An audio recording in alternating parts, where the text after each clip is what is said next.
¿Cómo están, amigos de Refabulare? Regresamos a la grabación de episodios. Ya tenemos grabados varios.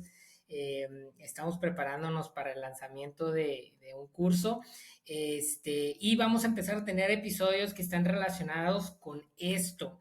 De manera muy puntual, hoy quiero platicarles de un episodio que creo que te va a interesar si alguno de estos sentimientos te son familiares, te sientes identificado con algunas de estas características con las que viven muchas personas hoy en el mundo contemporáneo. Incertidumbre, sentimiento de aislamiento, sensación de que te cuesta generar compromisos y que eso te genera cierto grado de insatisfacción. Ausencia, falta de tiempo, sientes que el tiempo por más no alcanza. Presión por la autorrealización, sentirnos esclavos de expectativas, una sensación de vacío existencial, una sensación de que la vida no tiene como sentido de trascendencia, como que nos cuesta encontrarle trascendencia a la vida y por lo tanto la vemos como muy superficial, muy vana. Si te sientes identificado con algunos de estos elementos que te acabo de platicar, quédate los próximos minutos porque te voy a platicar de dónde viene esto. Y de entrada te voy diciendo que está relacionado con algo que disfrutamos mucho, algo que nos gusta, algo que a mí en lo particular es algo que valoro muchísimo. Y esto es la libertad, la libertad. Es decir, todos estos elementos que te planteé y durante los próximos minutos te voy a explicar cómo es que están conectados, están relacionados con el hecho de que somos personas libres. Y evidentemente no es un episodio para decirte que entonces hay que dejar de ser libres y hay que empezar a vivir como vivían a lo mejor nuestros abuelos. Entonces vamos a hablar también un poquito de esto, de cómo ha habido un proceso de transición entre la manera en que vivían nuestros padres, nuestros abuelos y nosotros. Eh, pero la respuesta no está en renunciar a la libertad y en de alguna manera regresar a la manera en que se vivía antes. La solución está en pagar el precio de la libertad. Es decir, la libertad es una de las cosas más caras que existen. Y cuando no pagamos el precio, empezamos a experimentar esta incertidumbre, esta sensación de aislamiento, esta sensación de no ser capaz de generar compromisos que le den solidez a la vida, esta sensación de que no tengo tiempo, esta sensación de que siento una presión interna y externa por la autorrealización y al mismo tiempo una sensación de que estoy fallando a las expectativas que tienen otros o las expectativas que tengo yo mismo de mí, una sensación de vacío, de falta de sentido trascendental. Pero antes de hablar de cómo lo vamos a pagar, que hoy vamos a terminar el episodio dando algunas líneas de cómo es que nosotros podemos pagar este precio para no sufrir la libertad. Hay una novela que me gusta mucho que se llama La insoportable levedad del ser, la libertad hace leve las cosas. ¿Cómo podemos aprender a darle peso a nuestras vidas sin renunciar a nuestra libertad? De eso vamos a hablar el día de hoy y de eso de hecho vamos a estar hablando en varios episodios que se vienen, no todos, vamos a seguir tocando también algunos de sistemas de creencias como lo hemos hecho en otras ocasiones, pero este tema particular de la libertad, de la manera en que está relacionada con la manera en que vivimos. Y es que la realidad es que vivimos en un mundo que está muy propenso a la libertad, muy distinto al de nuestros padres y nuestros abuelos. Si tú y yo, si tú me estás escuchando, yo incluso ya cumplí 40 años, hace unos meses cumplí 40 años, pero si tú estás por ahí ya saliste a la universidad, tienes algunos años que saliste a la universidad, o tienes ya tus últimos de tus 20, principios a lo mejor en tus 30, andas en tus 30, quiero decirte algo, la vida que estás teniendo es muy distinta a la de tus papás y a la de tus abuelos. Seguramente tus papás, tus abuelos tenían un formato familiar distinto al tuyo. A lo mejor tú eres divorciado, probablemente tus papás, tus abuelos, tal vez tus abuelos más que tus papás, les costaba más el proceso de en algún momento divorciarse. Probablemente no te has casado, yo no me he casado, tengo 40 años. La mayoría de nuestros papás, de nuestros abuelos, deja todos los 40, a los 30 ya estaban casados. Es más, nuestros abuelos a los 30 ya tenían varios hijos. El formato en el que trabajamos y en el que trabajaban ellos es muy distinto. Nosotros hoy con el tema de la movilidad es muy común que la gente se mueve de un trabajo a otro. El tema de la religión, por mucho que algunos de nosotros practicamos alguna religión, somos mucho menos intensos eh, en nuestra, en nuestro vínculo con la religión de lo que eran ellos. Lo mismo pasa con la política, es decir, son enfoques diferentes. La cuestión de nuestra propia identidad y de nuestro propio propósito es mucho más fluido. Nuestros papás, nuestros abuelos ni siquiera se cuestionaban eso, era como que estaba dado. ¿Y cómo que estaba dado? Pues sí, estaba dado, porque nuestros padres y nuestros abuelos, y si nos vamos yendo más para atrás, lo vamos a encontrar todavía más, vivían en algo que se conoce como la era moderna. Y yo sé que hay gente que puede jugar con estos conceptos y darle distintos enfoques, pero con fines de lo que vamos a hablar hoy, quiero que entendamos que nuestros papás, o sea, si nos vamos moviendo hacia atrás en la línea temporal, la vida de nuestros papás, de nuestros abuelos, de nuestros bisabuelos, se van moviendo más hacia la modernidad y más hacia nosotros y hacia las nuevas generaciones se van moviendo hacia algo que se puede conocer como la posmodernidad, que es como algo nuevo que surge después de la modernidad. Ahorita les voy a explicar de dónde viene todo esto. De una manera muy breve, porque nos queremos atender justo lo que nos importa el día de hoy es entender cuál es el precio de la libertad, que en la posmodernidad la libertad es un valor sumamente caro, sumamente valioso, pero que tenemos que aprender a pagarlo. Y hoy lo vamos a plantear, ver de dónde vienen los problemas que están relacionados a la libertad y cómo pagarlos, pero entendamos eso, ¿no? Que pensando en una línea temporal, venimos de nuestros padres, de nuestros abuelos, que eran mucho más modernos, y nosotros nos vamos moviendo ya más hacia la posmodernidad. ¿Y qué diferencias hay entre la modernidad y la posmodernidad? Pues bueno, nuestros padres vivían en algo que se conoce como el mundo del orden y el progreso. Nuestros padres, abuelos, bisabuelos. ¿Cómo es el mundo del orden y el progreso? El orden y el progreso eran los grandes lemas de la modernidad. De hecho, si tú te fijas en la bandera de Brasil, aparece alrededor del mundito una cinta que dice orden y progreso. El orden y el progreso tenía que ver como fin último con el compromiso. Es decir, habían ideales colectivos, la gente tenía ideales que los vinculaban unos con otros y por eso era muy común que, pues bueno, las personas son felices si tienen una familia, ¿no? Hoy eso ya no está tan en uso. A ver, no estoy diciendo que no hay familias, sí, claro que sí, pero deja de ser como un ideal último, ¿no? En aquella época, todo lo que se pensaba como ideales tenían que ver con la comunidad, con la familia, con la empresa, con el partido político, con la religión. Estaban vinculados a estos elementos, a estos constructos colectivos, y entonces había una defensa ideológica a las cosas que sostenían estos conjuntos comunitarios.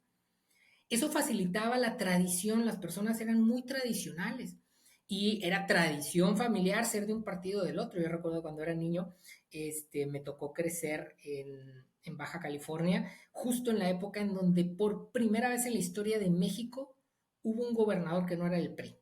Y recuerdo perfectamente que tenía dos amigos muy cercanos y la familia de uno era del PAN, la familia del otro era del PRD. Recordar que estamos hablando de principios de los 90. En el 88 había sido el famoso fraude en donde dicen los que saben que el PRD había ganado. Entonces había gente del PRD que era muy posicionada en mi familia y era del PRI, ¿no? Y había, o sea, era como un tema tradicional, ¿no? También estaba el tema religioso. Yo vengo de una familia cristiana protestante, les he comentado, y la familia de los del PRD eran ateos, la familia de los que eran del PAN eran católicos, y a ver, éramos amigos, pero sí había una diferencia muy marcada, ¿no? En una apropiación, como un compromiso y una tradición de cada una de las familias con ciertos elementos. Las personas solían también estar como muy comprometidas con el trabajo.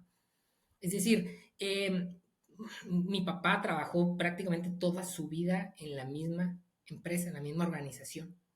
Y era muy común, papás, abuelos, que se sentían orgullosos en algún momento de estar en una misma empresa. Era como una suerte de compromiso, de tradición. El tema de los matrimonios de las familias mucho más tradicionales que las actuales, de entrada eran hombre-mujer. Era difícil que existieran divorcios. Otra vez, entre más atrás nos vamos, más difícil. Y la gente se casaba joven. Deja tú tus papás, piensa en tus abuelos o tus bisabuelos. Normalmente puedes rastrear ahí, preguntar normalmente en sus inicios de los 20, si no es que en sus finales o sea, todavía en los 17, 18, ahí se estaban casando. Y se mantenían normalmente toda la vida juntos. Y no solo los mantenían toda la vida juntos, sino que para la edad que tienen muchos de los que están escuchando, vamos a poner, he revisado hoy las estadísticas y la gente que escucha esto está en sus 30 normalmente, más allá si estás tú más arriba o más abajo, vamos a ponernos ahí más o menos en medio.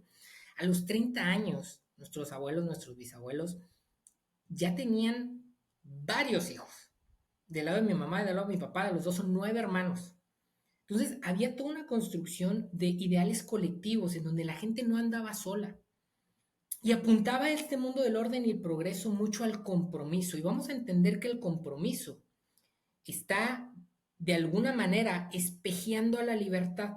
La libertad coquetea en muchas formas con evitar compromisos para mantenernos en cierto grado de libertad. Y es algo que vamos a ver, porque evidentemente a la hora de querer pagar el precio de la libertad, vamos a tener que generar compromisos con una diferencia muy grande de la manera en que liberaban o que generaban compromisos nuestros padres, nuestros abuelos o el mundo moderno, que de alguna manera los compromisos estaban impuestos a estos ideales colectivos.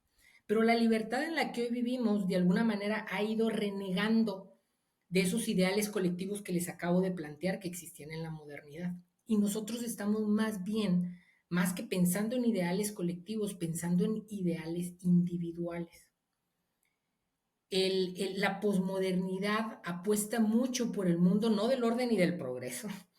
El orden y el progreso cumplió una función, pero a partir de, sobre todo creo yo, de la caída del muro de Berlín, en donde se abren las posibilidades tecnológicas y de movimiento de una manera exponencial, o empezamos a vivir en algo que se conoce como el mundo de las posibilidades infinitas. Y entonces desde el individuo empezamos a tener muchísimas posibilidades. Y esas posibilidades nos empiezan a dar alternativas que no tuvieron nuestros papás y nuestros abuelos. Probablemente tu abuelo o más para atrás ni siquiera estudiaron una carrera universitaria. Si llegaron a tener una carrera universitaria, pregúntales si siguen vivos. Habían pocas alternativas. O eras contador, o eras ingeniero, o eras licenciado en administración de empresas, o médico. No había más. Hoy las carreras están multiplicándose. Y olvídate de hacer una maestría, muy poca gente lo hacía. Hoy terminas la universidad y tienes opciones de seguir en maestrías, diplomados, de trabajar en el país, en el extranjero. Empiezan a multiplicarse las oportunidades, las opciones. Y eso hace que al tener distintas alternativas empieces a pensar en, bueno, ¿qué es lo que quiero yo? Ya no hay este ideal colectivo en donde luego tengo que tomar decisiones, sino que empiezo a tener tiempo para poder tomar decisiones. Y tengo muchísimas alternativas. Pasa lo mismo con el tema de las parejas. Pregúntale a tu abuelo, a tu bisabuelo, seguramente vivía en un pueblo. Y en ese pueblo habían 10 chicas. Y de esas 10 chicas, 5 eran sus primas. Entonces, las posibilidades que tenían eran acotadas. Y había que tomar decisiones rápido. Les digo, a los 19, 20 ya se andaban casando. Hoy ¿cuántas opciones no tenemos? Basta con abrir una aplicación y tener cientos, por no decir miles, de alternativas. Y piensen en lo que esto significa. O sea, por un lado, todos nos gusta tener posibilidades, ¿no? Alternativas, pero por otro lado, esto empieza a generar conflictos internos, conflictos existenciales para poder decidir en mi libertad. Es decir, es importante la libertad, pero ¿con qué herramientas estamos decidiendo? Si lo que antes se construía desde lo colectivo, desde estructuras que de alguna manera te marcaban de una manera muy sencilla cómo tenías que vivir, hoy en día el individualismo, la búsqueda del éxito personal, ya no las defensas ideológicas a religiones o partidos políticos, sino la defensa ideológica de mis propios intereses, hacen difícil la construcción de decisiones que me permitan en algún momento darle solidez y peso a mi vida. Es decir, soy libre, pero libre ¿para qué? ¿Qué capacidad estoy teniendo de poder hacer uso de esa libertad para tener las herramientas para usarla a mi favor y que no se convierta en un peso. Porque esta diferencia, esta distinción que le estoy haciendo en el mundo moderno de nuestros padres, abuelos, bisabuelos y el mundo actual en el que vivimos y que las nuevas generaciones también están viviendo, en donde hay tantas posibilidades, en donde hay una propensión tan alta al cambio, en donde de alguna manera soy libre, pero esa libertad tiene el precio de que necesito tener las herramientas y las capacidades para poder disfrutarla, para poder generarla. Y esta transición está reportada por algo que se hizo cada vez más grande o a partir de algo que se conoce como la segunda revolución individualista, es decir, esta transición entre lo colectivo y lo individual y que tiene que ver con la extensión acelerada de libertades individuales y posibilidades de consumo que se empezaron a dar de entrada después de la Segunda Guerra Mundial, famoso American Way of Life en Estados Unidos, en donde toda la maquinaria o toda la infraestructura industrial que en algún momento soportó producción para la guerra, pues se acaba la guerra y empiezan a decir, bueno, vamos a hacer cosas para facilitar la vida de las personas, empiezan las lavadoras, los electrodomésticos y el famoso American Way of Life, que estuvo posicionado pero tenso y sostenido más o menos por la Guerra Fría. Llega la caída del muro de Berlín, se rompen las barreras, el mundo se unifica, la tecnología explota y hoy tenemos, dejen ustedes las alternativas de pareja que les decíamos, abrimos nuestro celular, una aplicación como Amazon, Mercado Libre, Chain, Temu, y tienes posibilidades de consumo infinitas. Las alternativas se han modificado y todo esto nos va llenando de libertad. Vivimos y nos jactamos y creo que es una de las grandes promesas eh, con las que el mundo, y sobre todo en la ruptura del muro de Berlín, en términos de que ganó en teoría el concepto de la libertad, nos vendió, ¿no? Eres libre, somos libres. Este ideal americano de la libertad y que todos de alguna manera nos ha adoptado y que, repito, es muy bueno, a mí me encanta. Gilles Lipovetsky, un sociólogo contemporáneo, dice una frase: vivir libremente y sin represiones, escoger íntegramente el modo de existencia de cada uno, he aquí el hecho social y cultural más significativo de nuestro tiempo. Nos encanta la libertad, somos libres. Y eso es muy bonito. Pero luego llega la pregunta de decir, bueno, ¿somos libres para qué? ¿Para qué?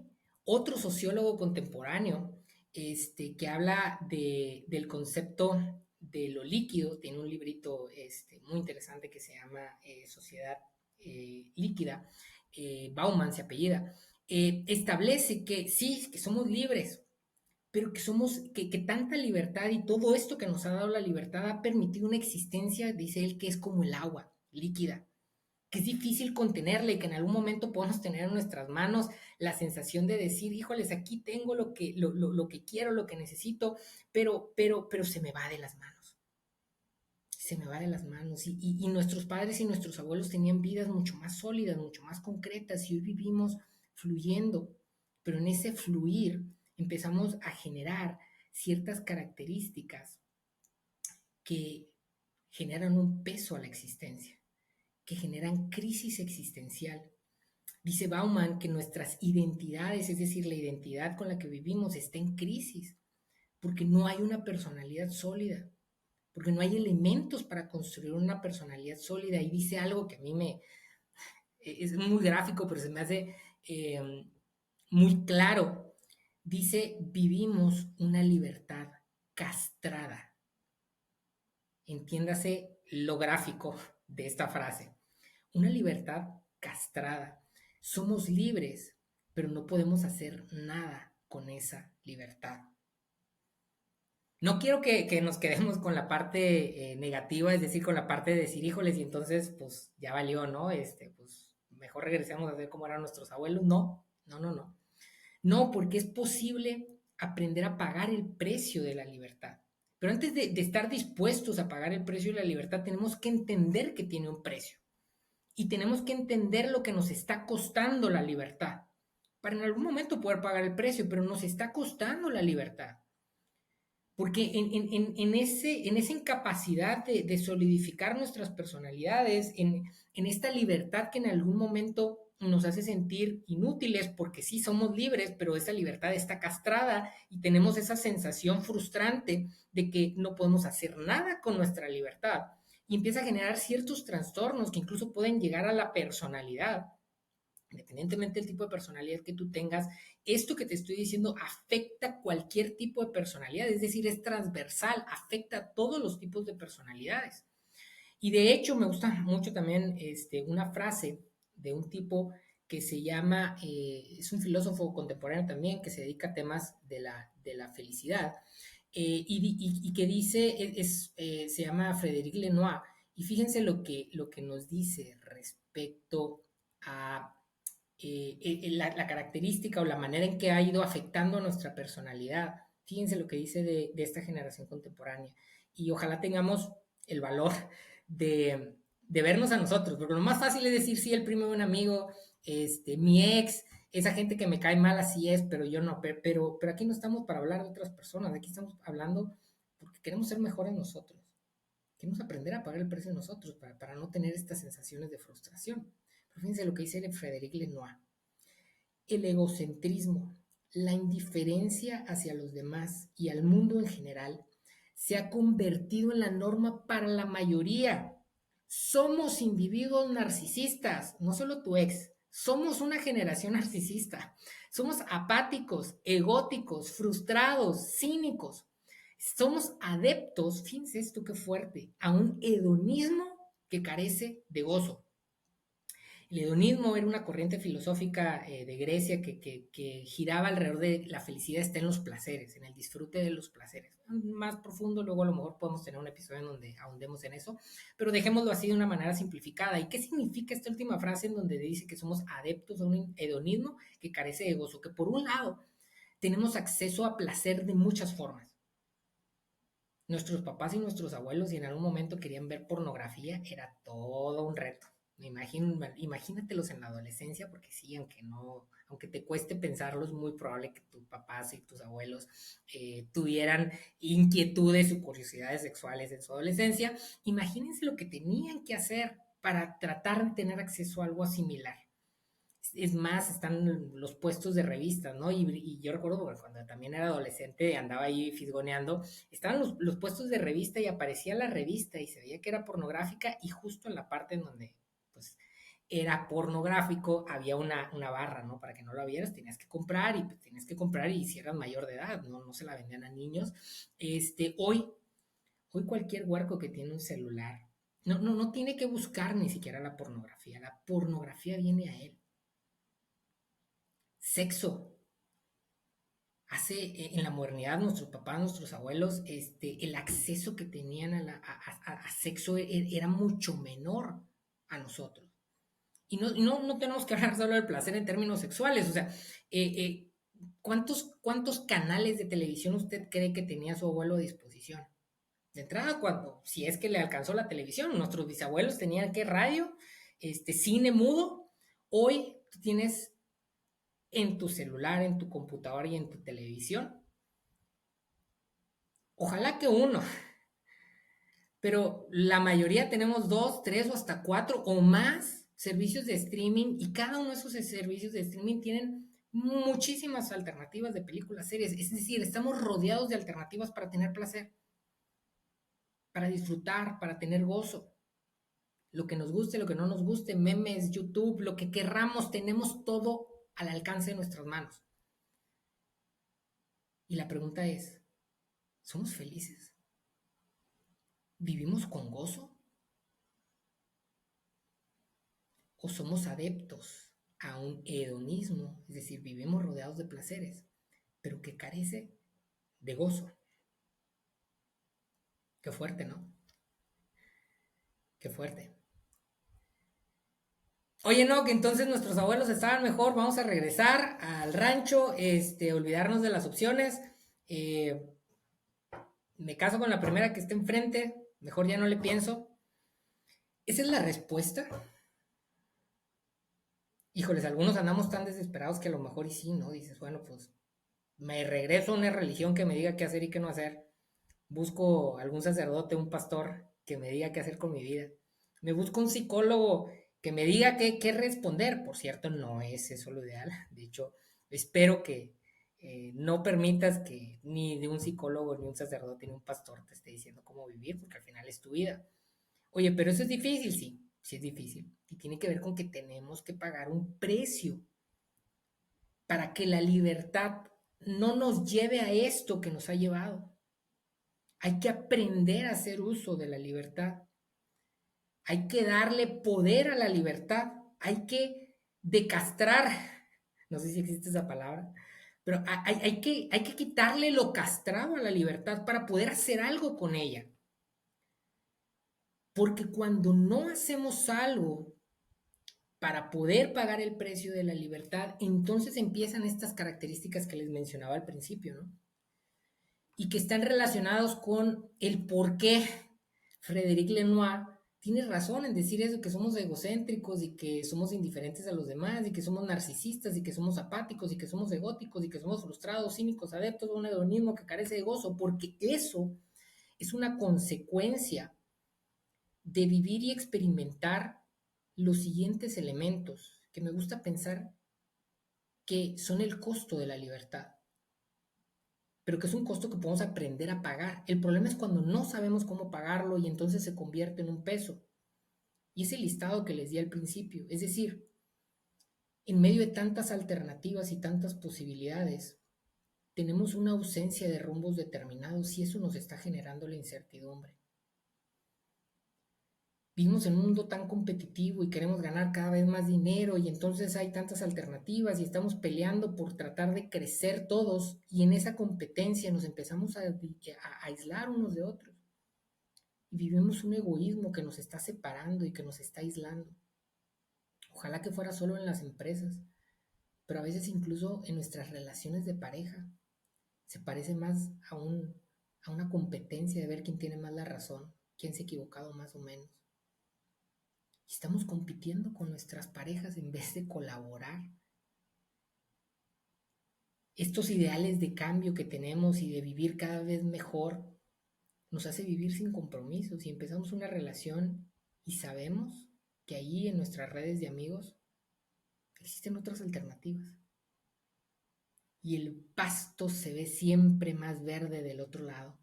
Y cuando empiezan a haber problemas en la relación decimos, híjoles, pues mejor lo suelto, ¿no? Y allá checo con alguna otra opción.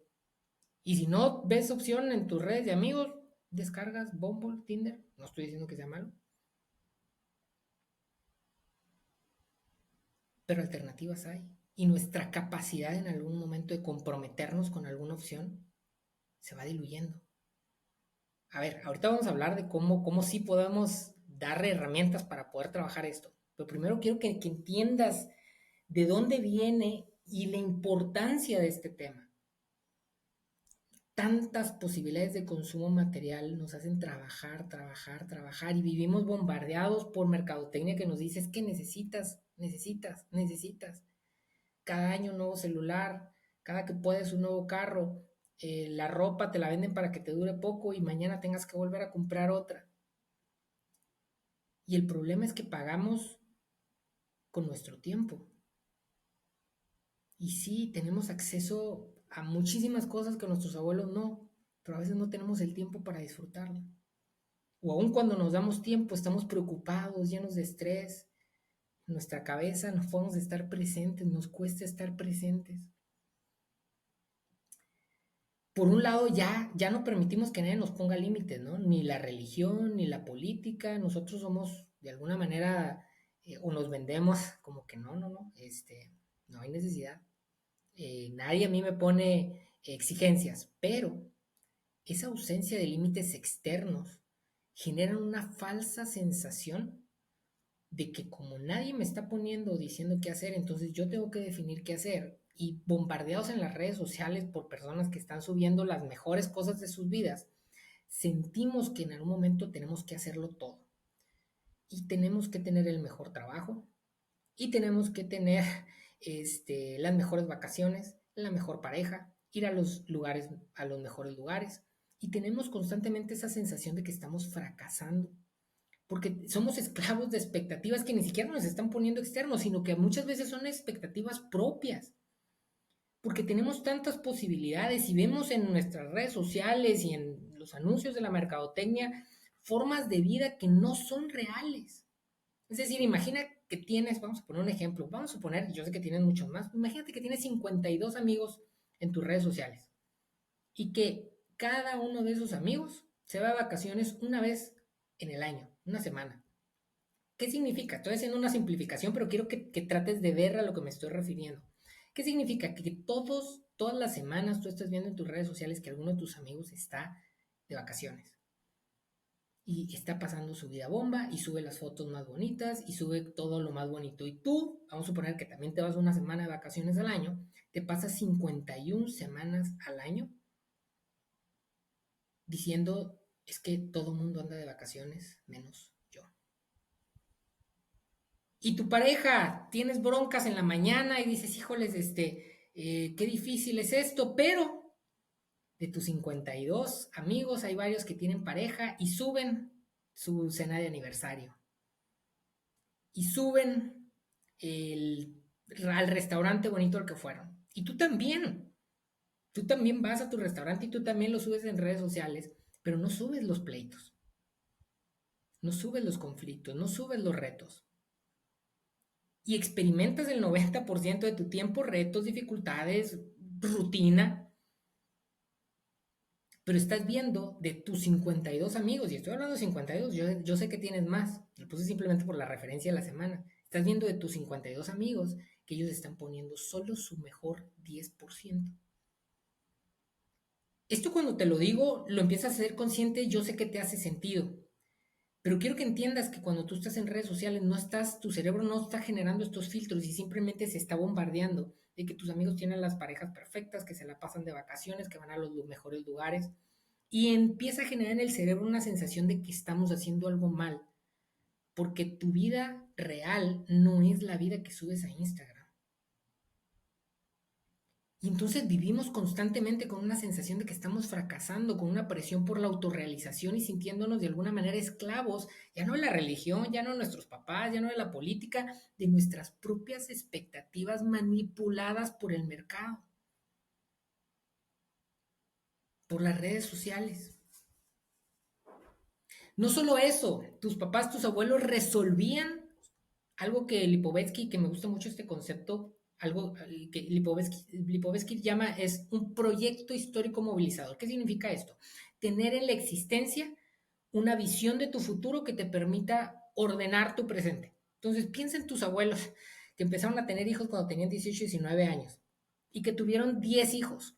O sea, y que no terminaban de tener hijos y ya de repente empezaban los nietos, porque cuando tu abuela estaba teniendo a su último hijo, ya a lo mejor el hijo más grande estaba teniendo al primero. Entonces empezaba a generar una cadena de responsabilidades y de trabajo y de necesidades que les arreglaba y les daba orden a su sentido existencial.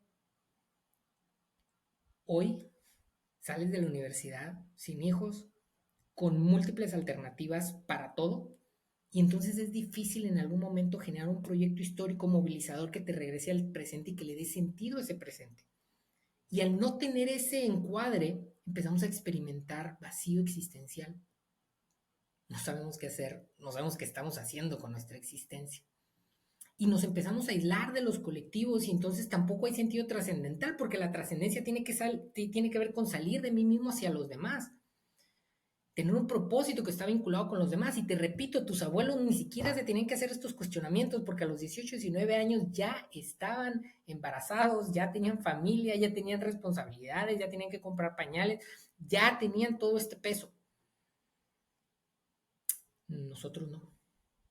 Solteros o divorciados o aún teniendo una familia, pero pues a lo mejor no hijos y entonces entre menos compromisos, más posibilidades. Y repito, no está mal, no está mal. El problema es que si no tenemos elementos para darle poder a nuestra libertad de hacer cosas, es decir, no le damos herramientas para poder construir algo con nuestra libertad, nos quedamos en el limbo.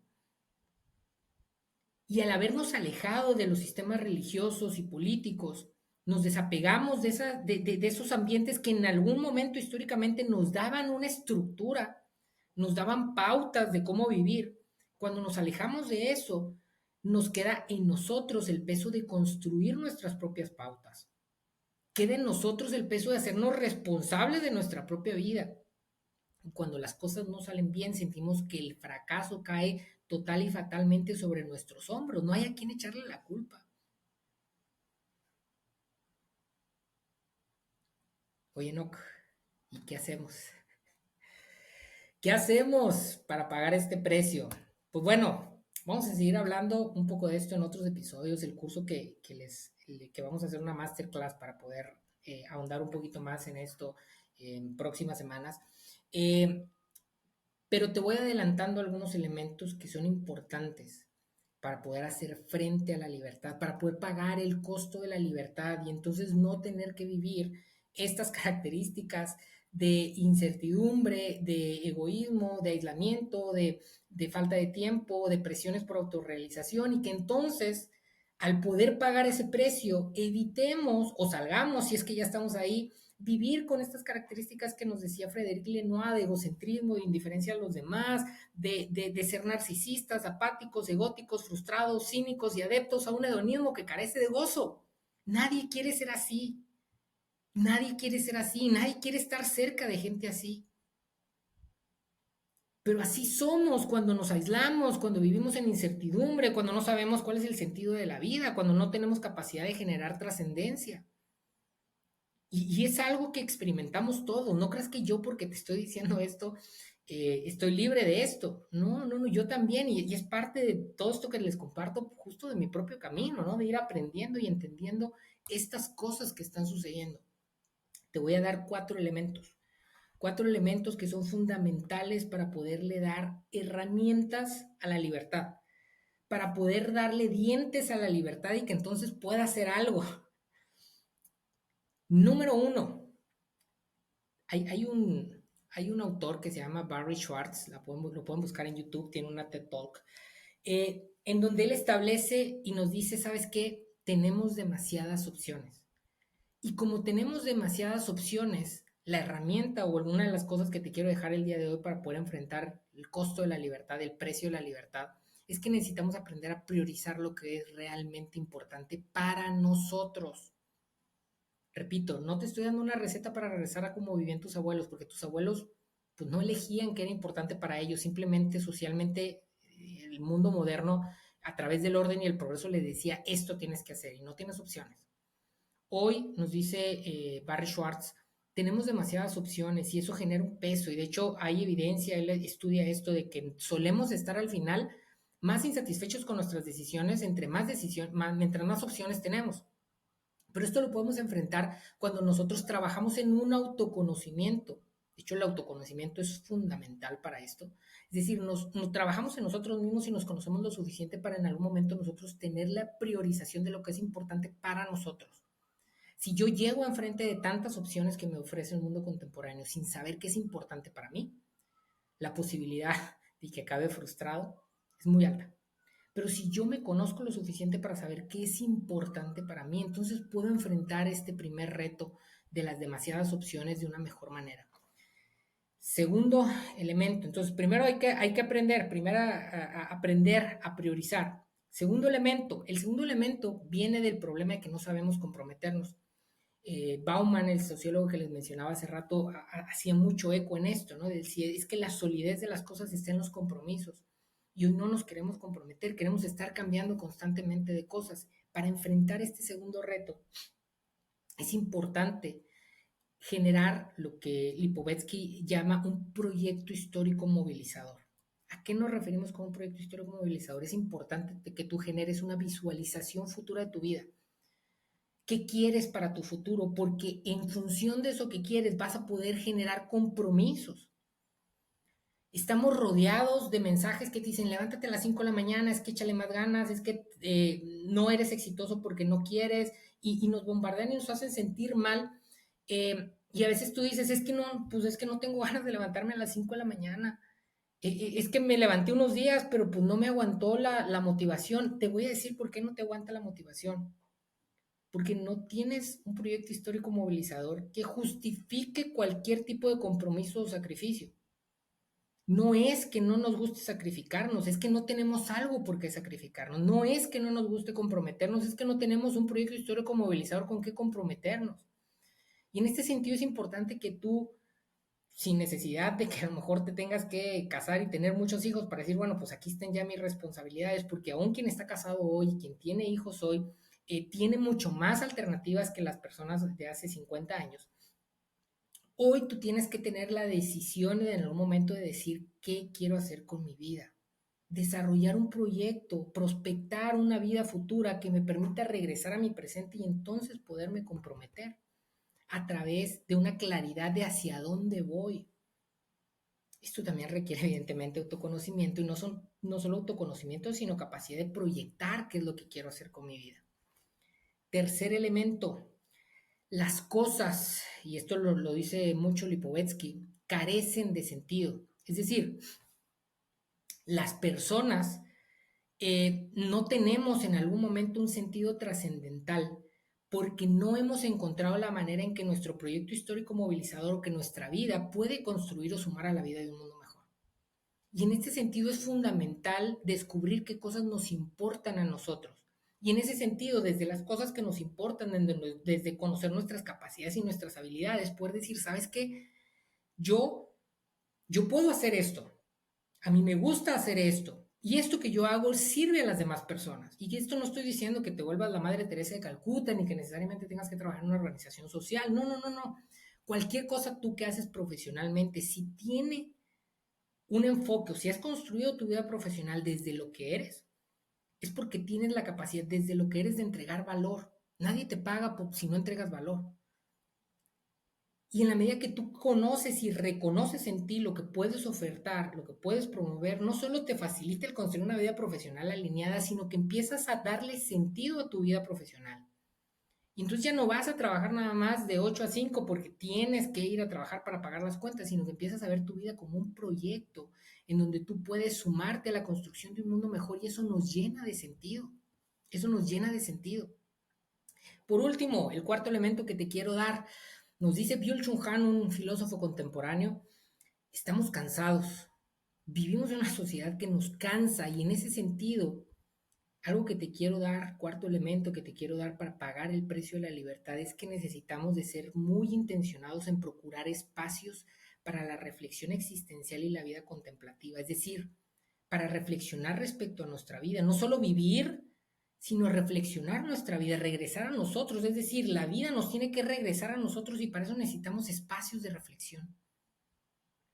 Independientemente de tu sistema de creencia, puedes pensar esto como tu espacio de oración con Dios, puedes verlo como meditación, puedes verlo como quieras, pero necesitas esos espacios de reflexión existencial, necesitas aprender no solo a correr tras la vida, sino aprender a contemplarla.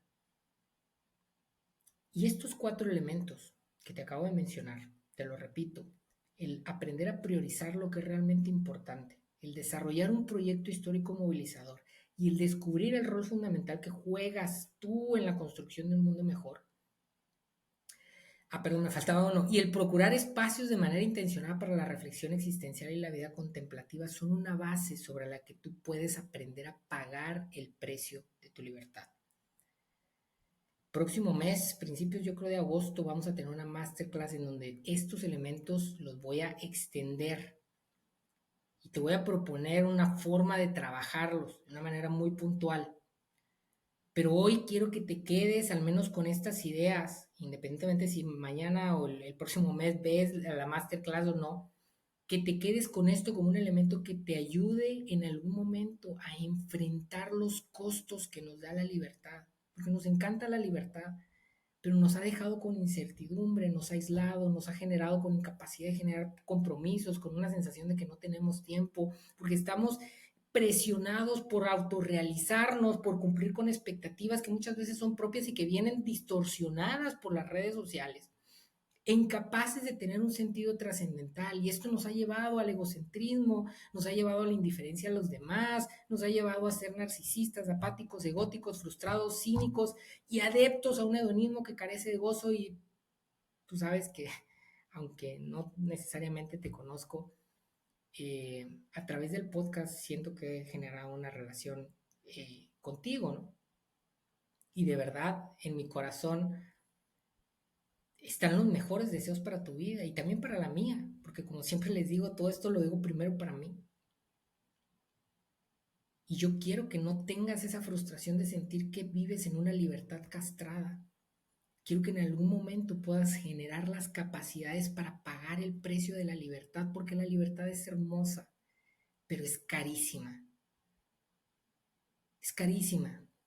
Afortunadamente podemos pagar el precio. Es posible, es posible.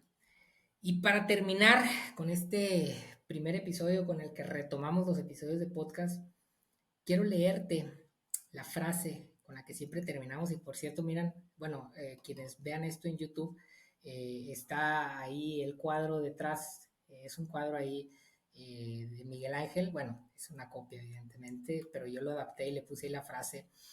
Dice, no importa que en la contemplación de la existencia se admita una unidad superior a todo, es decir, más allá de si tú crees en Dios o no, si tienes un sistema de creencias u otro, lo que importa es la manera en que miramos este sentir, esta unidad, y que esta unidad y la manera en que nos relacionamos con ella, podamos generar una relación exclusiva que tiña todas las demás y que por ende pueda transformar el orden de nuestras vidas, que podamos pagar el precio de nuestra libertad, que podamos vivir de una manera distinta, que podamos darle vuelta a los conflictos que nos hacen sentir vacíos, que nos hacen sentir cansados, que nos hacen sentir aislados y que podamos construir una vida mucho más satisfactoria. Se vienen nuevos episodios, se viene la masterclass en agosto, se viene un curso, vamos a tratar, fíjense que reflexiones que tuve de la etapa previa en la que estuvimos teniendo podcast, de que pues hablábamos de muchas cosas y algunas estaban muy interesantes, pero luego siento que quedaba ahí un poquito atorado al decir, vamos a dar herramientas cada vez más claras, más puntuales para poder vivir mejor. Quiero apostarle a eso, quiero ir de alguna manera también resolviendo mi pago del precio de mi libertad, darme cuenta que esto que hago con ustedes, que esto hago a través de Refabular es importante para mí, es algo prioritario, desarrollar un proyecto histórico movilizador en donde para mí el proyecto de Refabulare va a ser importante para mis próximos años. De hecho, acabo de cumplir 40 años, les dije, y hice para mí una proyección prospectiva para los próximos 10 años. Y ahí hay un proyecto histórico movilizador en donde Refabulare es una pieza central y he encontrado en Refabular una manera de sumar a la construcción de un mundo mejor. Seguiremos promoviendo aquí espacios para la reflexión existencial y la vida contemplativa y me será un gusto seguir conociéndonos y aportando. Espero sus comentarios ahí en redes sociales. Estamos también retomando el Instagram. Síganos ahí por Instagram, comenten. Vamos a empezar a tener ahí ciertas dinámicas. La visión para próximos años es generar de Refabulare no solo un podcast, sino una comunidad de personas que en algún momento estemos viendo las mejores formas de pagar el precio de nuestra libertad y que nuestra libertad sea una fuente de gozo y satisfacción y no una fuente de angustia existencial. Un abrazo para todos, un gusto haber regresado y seguimos en este camino, en este refabuleo de nuestras vidas. Con todo gusto, un abrazo para todos.